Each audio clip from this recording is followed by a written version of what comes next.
Lorsque nous observons un entrepreneur et tous les défis qu'il parvient à relever dans la société, son travail est à saluer.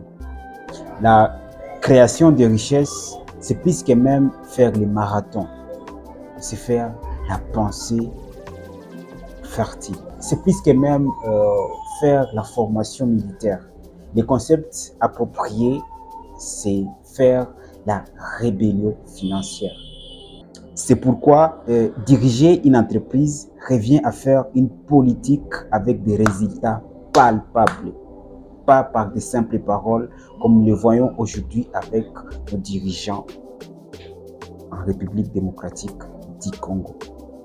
Ce n'est pas tout simplement des simples mots idéologiques, mais nous devons avoir des résultats, des actions. En faisant une analogie d'un PDG avec un chef de l'État, si aujourd'hui nous voulons diriger la RDC à l'image d'une entreprise, les dirigeants doivent être capables de transformer une idée sous forme d'une entreprise. Et d'ailleurs, ça devait être parmi des critères pour élire un dirigeant au niveau de l'Afrique, au niveau de la RDC. Est-ce que dans le passé, les dirigeants que nous voulons voter, la personne que nous voulons mettre à la tête de notre pays, est-ce que dans le passé, il était capable, il avait des idées et il les avait transformées sous forme d'une action palpable, sous forme d'une entreprise? Ça devait être parmi des critères.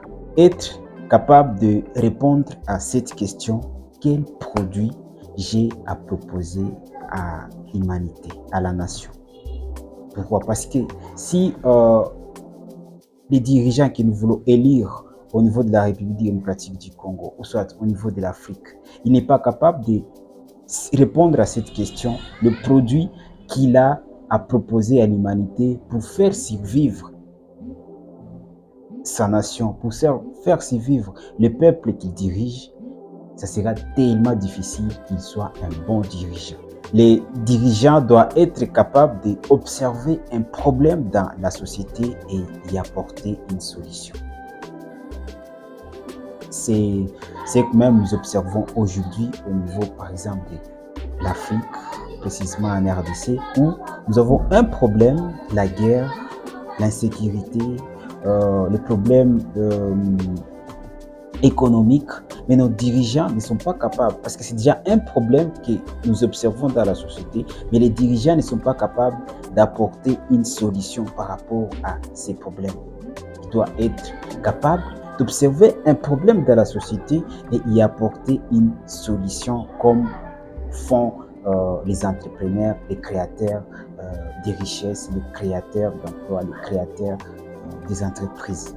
Avoir une capacité inestimable de prendre une décision au profit de leur peuple. Vous verrez dans toutes les situations qu'un pays, par exemple la RDC, est en train de traverser une situation tellement terrible. Et la seule chose que les dirigeants doivent faire, c'est de prendre une décision. Prendre une décision, par exemple, d'occuper des relations avec l'Amérique et aller, par exemple, au niveau des BRICS. Ce genre de décision. Prendre une décision, par exemple, de quitter, de s'allier avec des pays d'où derrière ces pays il y a par exemple des Français, des Américains. Ils peuvent, par exemple, prendre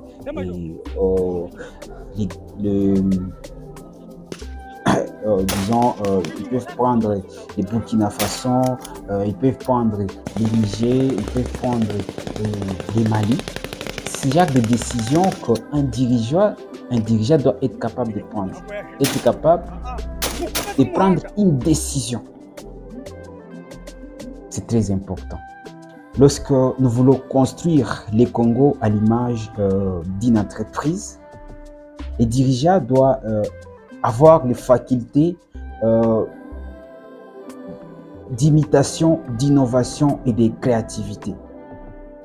Il observe dans la nature, il se dit qu'est-ce que je peux créer. Il observe dans d'autres pays ce qui se passe, il se dit qu'est-ce que je peux imiter pour l'amener au niveau de mon pays. Être capable de se relever et recommencer tout à zéro lorsque tout ne marche pas, c'est-à-dire avoir cette force de résilience. Parce que quand on est dans un pays où il y a plus de problèmes, notre dirigeant doit être capable, même quand tout ne marche pas, même quand il y a des guerres partout, même quand tout est perdu, avoir cette capacité de se relever et de recommencer tout à zéro, même quand il n'y a rien. Cette force de résilience dont nous voulons voir chez les dirigeants qui veulent construire leur pays à l'image d'une entreprise. Avoir l'essence de l'éducation financière. Juste un petit exemple, lorsqu'on observe par exemple le chef de l'État, Tshisekedi, qui fait autant de voyages, et ces voyages qui n'apportent rien au niveau de la République démocratique du Congo, nous pouvons finir par conclure que le monsieur n'a pas le sens de l'éducation financière. Savoir ce qui est en même temps utile, important et même urgent pour la nation congolaise ou la nation ou pour l'Afrique. Pourquoi? Parce que est-ce que ce sont des routes qui sont tellement importantes, urgentes et même utiles pour nous les Congolais? Est-ce que c'est la famine qui est tellement utile, important et même urgent pour nous Congolais? Est-ce que c'est la sécurité qui est urgent, utile et même important pour nous les Congolais? Un dirigeant qui veut construire son pays à l'image d'une entreprise, il doit savoir ce qui est utile, urgent et même important pour sa nation. Être capable d'arracher des marchés, des financements pour sa nation, pour son pays. Ici, il doit être plus persuasif. Pas quelqu'un qui part et il ne sait pas ce qu'il va dire. Il ne sait pas arracher des marchés quand il part diriger, il part visiter d'autres pays.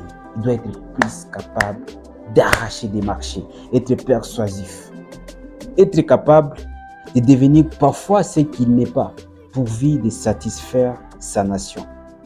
Et ça, nous l'observons au niveau du Rwanda. Paul Kagame, il devient un criminel, peut-être ce qu'il n'était pas. Il devient quelqu'un qui tue, on peut dire qu'il tue tous les Congolais grâce au 1-23. Et tout ça pourvu de satisfaire sa nation, les Rwandais ou rien. Et c'est ce qui doit devenir notre président. Il doit parfois être capable d'être ce qu'il n'est pas pourvu de satisfaire les peuples congolais. Les Congolais ou rien. Être capable de changer de stratégie lorsque tout ce qu'il a prévu ne marche pas. Lorsque tout le plan de marketing qu'il a prévu de faire ne marche pas. Et enfin, il doit être capable d'appliquer ce qu'on appelle la rébellion financière. Nous en parlerons dans peu de temps, dans les jours à venir. Bref, ceci devait être les critères pour élire des dirigeants congolais, des dirigeants africains. Ceci devait être des critères pour toute personne qui veut être plus autonome, qui veut vivre dans cette situation où sa liberté vend plus que de l'or. Il doit avoir cette capacité d'avoir la capacité d'imitation, d'innovation et de créativité. Mais ce qui nous écoeure est que les gens qui ont toutes ces capacités, ils boycottent la politique.